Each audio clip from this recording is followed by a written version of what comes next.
Hello everyone, তোমরা সবাই কেমন আছো? তো তোমাদের ভালোবাসায় আমিও ভালো আছি। তো সকাল সকাল আমি চলে এসেছি রান্নাঘরে। দেখেই বুঝতে পারছো এটা আমার রান্নাঘর। তো রান্নাঘরে আমি আজকে বানাবো হচ্ছে মুসুরির একটা ইউনিক বড়া। তো তোমরা এভাবে যদি বানিয়েছো আমাকে জানাবে। তো আমি আজকে এইভাবে বানাবো। তো কীভাবে বানাচ্ছি ভিডিওটা একটু দেখতে থাকো। তো দেখো, আমি হচ্ছে বাটিটাতে মুসুর ডাল নিয়ে নিয়েছি। তো এই দেখো, আমার কিন্তু মুসুর ডালটা ভাঙা, দেখে বুঝতে পারবে। দেখো, এই দেখো ভাঙা আমার মুসুর ডালটা। তো আমি এই ডালটাই কিন্তু ব্যবহার করি, আমার কিন্তু খুব তাড়াতাড়ি হয়ে যায় সব জিনিসই।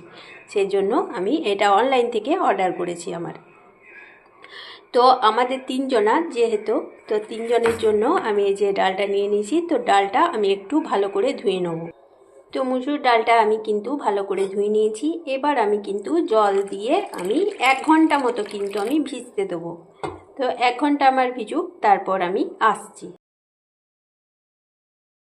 তো তারপরে আমি মুসুর ডালগুলো নিয়ে নিয়েছি, আর তার মধ্যে হয়েছে 4 কোয়া রসুন আমি নিয়ে নিয়েছি। তো রসুনটাকে আমি এবার একটা গ্রেটারের সাহায্যে আমি গ্রেট করে নেব। তো আমার গ্রেট করা হয়ে গিয়েছে, দেখো। তো গ্রেট করার পর আমি এর মধ্যে দিয়ে দেবো হচ্ছে এক এক করে সব জিনিসগুলো, যেগুলো আমি এর মধ্যে ব্যবহার করব। আর আমি লম্বা লম্বা করে কেটে একটা পেঁয়াজ নিয়েছিলাম, পেঁয়াজটাকে আমি কিন্তু দিয়ে দিলাম। আর আমি অর্ধেক বাটি কিন্তু মসুর ডাল নিয়েছিলাম। আর লঙ্কা, কাঁচা লঙ্কা আমি 2টো দিয়েছিলাম, যেহেতু আমরা বেশি ঝাল খাই না সেই জন্য। আর ধনেপাতা নিয়েছিলাম একটু। আর যে যেমন ঝাল খাবে সে সেই রকমভাবে দিতে পারো। আর এর মধ্যে দিয়ে দিলাম আমি হচ্ছে কাশ্মীরি লঙ্কা গুঁড়ো, আর এটা জিরে গুঁড়ো। তোমরা সবাই পরিমাপটা দেখতেই পাচ্ছ। আর এটা হলো ধনে গুঁড়ো। তো দিয়ে দিলাম। তারপর হচ্ছে হলুদ গুঁড়ো। হলুদ গুঁড়ো দেওয়ার পর এখানে দিয়ে দেবো হচ্ছে আমি চিনি, 1 চা চামচের মতো আমি কিন্তু এখানে চিনি দিলাম। তারপর দেবো হচ্ছে এখানে আমি বেসন দেখো কেমন, কতটা দিচ্ছি দেখো।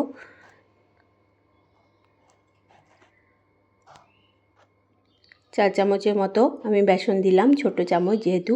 আর চালের গুঁড়ো আমি দিয়েছি 1 বাটি। আর এটা হচ্ছে আমি লবণ দিলাম।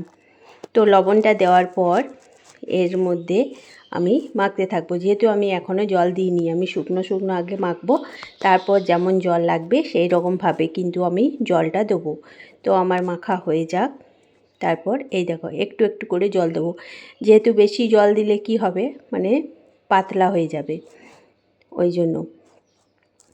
তো তার মধ্যে দিয়ে দেবো হচ্ছে আমি একটু গ্রেট করে আদাটা আমি খুব বেশি নিইনি, একটু মতো নিয়েছি, টেস্টটা খুব ভালো লাগবে সেই জন্য। আর এগুলো সব মাখা হয়ে গেল, দিয়ে তারপর আমি কড়াতে তেল বসিয়ে দিয়েছি। তো তেলটা আমার গরম হতে থাক। এইভাবে যদি বড়াটা বানিয়ে খাও তো খুব সুন্দর লাগে। একবার বানিয়ে দেখবে, কোনো বাটা ঝামেলা ছাড়াই কিন্তু এই বড়াটা হয়ে যায়। আর যখন খাবে তোমরা কিন্তু গরম গরম খাবে, দেখবে অসাধারণ লাগবে। তোমরা সন্ধ্যার টিফিনেও খেতে পারো, বা আমরা ভাতেও খাই। কারণ যেহেতু যেদিন নিরামিষ নয়, যেদিন এমনি আমিষের দিন হয় সেদিন মনে হয় যে একটু বড়া ভাজা খাই।